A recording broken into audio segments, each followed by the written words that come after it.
Welcome back to the August 2017 edition of Breck Buzz. This is a segment where we delve deeper into issues and projects and things that are going on around the town of Breckenridge. In the August edition, we're focusing on community development, or otherwise known as the planning department, and we're going to learn more about what they do. One of the major important things that the council and the town have really been focusing on for the last 25 years is workforce housing. It's a vital, vital part of creating and keeping that community character, which is so vital and the number one on our community vision that was set aside by the community back then in 2002. So we're going to talk to Laurie Best, who manages the town's workforce housing projects and programs, and there's a lot to it, not just actual groundwork, but there's a lot of the back behind work. So Laurie, tell us more about what's going on in workforce housing for the town. Sure, Kim. Thanks for having us. It's great to have the opportunity to talk about workforce housing. And as you know, I have been working on this issue, well, since I started with the town almost 20 years ago, but it's really been my focus for the last 10 years. And I always say that I have the best job anybody could ask for, because I get to work on an issue that is so impactful and rewarding. And you know, from my perspective, I find that workforce housing or affordable housing is as important as any other public investment that the town can make in infrastructure. It's such a basic component of the town. So very fortunate to get to work on this issue, and we're grateful for the voters for authorizing the funding stream, which enables us to do projects and programs. And I'm happy to introduce Nicole Rex, who just recently joined the town, is going to be helping a lot on affordable housing. And Nicole's going to be responsible for working with property owners who may own a deed-restricted unit or thinking about buying a deed-restricted unit. You know, what can they do with their property? How does that deed restriction impact their use of their property? So she's going to be dealing a lot with people that live in the community that are either own or looking to buy a deed-restricted property. Also, you know, working on our website to make sure information is out there about the projects that we're doing and the programs that we're working on. And then in her spare time, hopefully she'll help me with some of the actual development projects that the town is working on. There's quite a few of them. So we're grateful to have Nicole on board, and wanted to introduce her since we had this opportunity. Great, and we'll hear a little bit more from her in a bit. Yeah. Tell me why, I mean, I know you've said that it's an important component. What is it? I mean, what is workforce housing, and really why is it why is it so important? There's a lot of confusion about exactly what you said. What is workforce housing? Is it local housing? Is it affordable housing? Is it attainable housing? And you hear the terms everywhere. And you know, for the community, the town of Breckenridge, we really view housing, and our focus is on housing that is affordable to serve our local workforce. You know, our goal is that we have the people that are working in the community, living in the community, so we need housing that is appropriately priced and in the right type of housing, whether it's rental or for sale, the right size, whether it's, you know, one bedrooms or studios or housing for families. So really our focus under the sort of title of affordable housing is sort of housing that serves the local workforce. It might be different in other communities where, you know, sort of affordable housing targets, you know, homelessness or really, really low income families. But here it's really the people that are the heart and soul of the community, the fabric of our community, that are working to sustain our economic vitality and serve our guests and all the sorts of things like that. Affordable housing we typically define as being housing that is available to you and you do not have to spend more than 30% of your income. So if you are, say, a household that earns $60,000, we would assume that you can afford to pay rent of around $1,500 a month, or you could potentially buy a townhome that's in the low $200,000. So that's kind of the affordable definition. 30% of your income goes to your housing expenses. So yeah, that's the focus of the Breck program, and that's how we define it. Sometimes it's also called deed restricted housing. That's a very common term, and deed restrictions are actually a tool that we use to make sure that the housing continues to serve the workforce. A deed restriction might include some elements that impact the resale price, or who can actually occupy that unit, how many hours a week you have to be working to qualify. So deed restrictions are actually a tool, but it's commonly referred to deed restricted local housing, affordable housing. Serving our local workforce is our goal. Great. So Nicole, you've just moved here. Yes. We'd love to hear your we'd love to hear from you. What were your biggest challenges when you moved here? I mean, it's workforce housing is difficult. It's like a push between the supply and demand and the how high can you go with the housing and really what people have in their to be able to spend. Yes, and we're in a natural resort market, so there's a whole different level of challenge that we experience regarding wages and real estate prices. And moving here, I really got to see how impactful our workforce housing program is for being an employee, and how it impacts employers, and how it impacts the overall community, and how much Breckenridge really has pride in the people that come here and who lives here. And with the wages increasing on average from about 1.5 to 3% a year, and real estate prices from anywhere between 6 and 10%, things are becoming increasingly unaffordable in comparison to what people can afford, and it's pushing people out.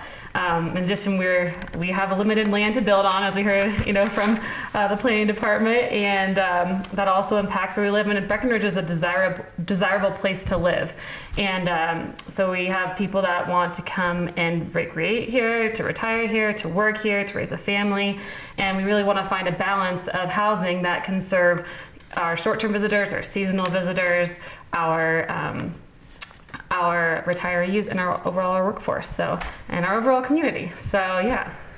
But why is it important for this community, for us to keep that? I mean, why not just let you go down valley, or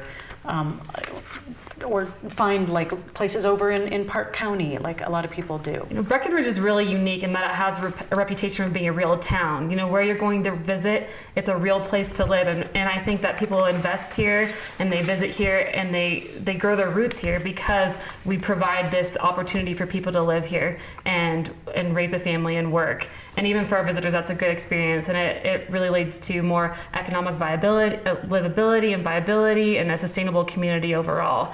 Instead of being slower in certain seasons, we really have a strong place to come live and work and visit. And I would think we're going to talk about sustainability in the next couple segments, which is another part of the community development planning department. But if you've got people living in other parts of the county, but they're working in Breckenridge, there's that commute that people have, and that does something to the environment as well. So it's pretty vital to our community. Yeah, definitely. So it's a problem. We understand the problem. What kind of progress has the town of Breckenridge made? Slow but steady is how I like to say. The town really became committed. Well, the town's been committed to the issue for decades, but I would say about 2000 there was a renewed emphasis on making sure that we were there were homes available, whether they were new construction or preserving existing homes that were serving our local workforce. But so we have some neighborhoods that were developed as far back as 2000. And those up French Gulch, you see, Wellington neighborhood and Vista Point and Gibson Heights, and those were some some of our first neighborhoods that focused on locals, and they still serve our local workforce. They, in a sense, are the heart and soul of the town. And those early neighborhoods came about primarily because private sector was interested in participating in the solution, and the town could contribute certain things to make a project pencil. And so typically we would waive fees or provide some density, and the private sector could make a neighborhood pencil out. And that's how we got some of those early neighborhoods that are still really, really important to the sense of the town.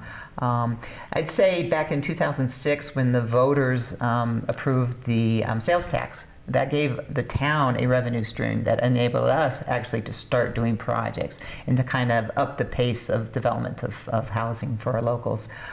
So beginning in sort of the latter part of 2006, we really started working on doing some other projects and kind of increasing the pace at which we were adding units. And then we saw some actually town-managed projects coming on board, whether it was the Valley Brook neighborhood, which we did back in 2010-ish, and still serves a great segment of our workforce, townhome development. About the same time, we started working on some apartments on Airport Road. So there's been a lot of units that have been produced over the last decade or so. Right now, we have about 1,000 units that serve our local workforce, and it consists of apartments as well as for sale, small units as well as large units, various price points, because our workforce is diverse, and it's one of the key important elements of our vision is that we are a real town that has a diverse population. Like Nicole was saying, it's all about balancing your housing stock. So you have housing for locals who are working and supporting the community, you have housing for visitors, and you have housing for retirees, all the people that want to come to the community. You have to sort of balance it out. So kind of been slow and steady, and it's really interesting because as we continue to work on developing new projects, we can track who are we serving. Some interesting things came out of Valley Brook. The average person that had bought into Valley Brook had already lived in our community 10 years. So, we're serving folks that are here trying to make it and trying to make Breckenridge the place where they settle, raise their families. So, yeah, we've made some progress. Obviously, there's a lot more to do. What kinds of lessons have we learned in this area over the last, say, 10, 20 years? Yeah. Well, every single neighborhood that is developed or every apartment complex that is developed is a great opportunity for us to learn a lesson. And we have continued to learn. Our initial neighborhoods, if we could do a redo, I'm sure there's some things we would do differently. We'd love to have those units stay more affordable over time. So, the issue of, what do you actually put in your deed restriction? How do you retain some flexibility as the market changes, as the nature of work changes? You can't anticipate everything. So I think flexibility in your deed restriction is a really important lesson that we've learned.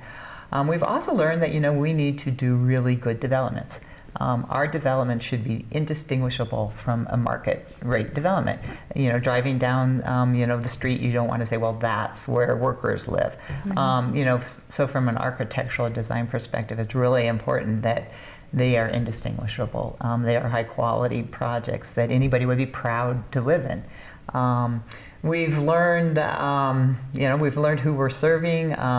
We've learned that, momentum's important. We have some momentum now. We're working on a lot of projects. It's easier to keep it moving forward. If you do have some momentum, you can get better pricing, those sorts of things. So, momentum is really important. Building during the downturn, we got great pricing, and that's when you're sort of hesitant. Should we be building now? But you get your best pricing in the downturn, so continue to forge forward and push the ball up the hill. We may never actually get to a place where we're over the hill, but we know we are making a difference. We know there is an impact. Whether it's going to be absolutely easy for a new employee coming into town to find a place, or whether it's going to be really easy for an employer to find an employee. We haven't solved it, but we are making a difference. One of the statistics that's interesting is, we are seeing families return to Breck. And, people that grew up in Breckenridge are now returning and deciding this is where they want to put down their roots, this is where they want to have their kids, and there are housing opportunities for them. So we are seeing that kind of return, that multi-generational kind of situation is what it really makes a real town. So lots of lessons learned, and we continue to learn a lesson on every single project we do. Yes, but we do have a number of projects that we're embarking on right now and that are coming up in the next, say, year and a half, even as early as this fall. So talk to me about what are some of the highlights of those? It's so exciting. Everything that's going on. We have been particularly busy. We rolled out Pinewood 2 just last July and got that apartment complex fully leased up and what we call stabilized this spring. This spring we also opened up Denison Commons, which is 30 new apartments out by CMC. And last week we opened up Huron Landing, which is on County Road 450. That's 26 new two-bedroom apartments. We have also launched our next home ownership neighborhood, and it's called Blue 52. If somebody is looking to buy a townhome and they are in that $200,000 to $500,000 range, I really strongly urge you to go to the Blue 52 Breckenridge Facebook page or website and get on the list. We're accepting applications through the end of August.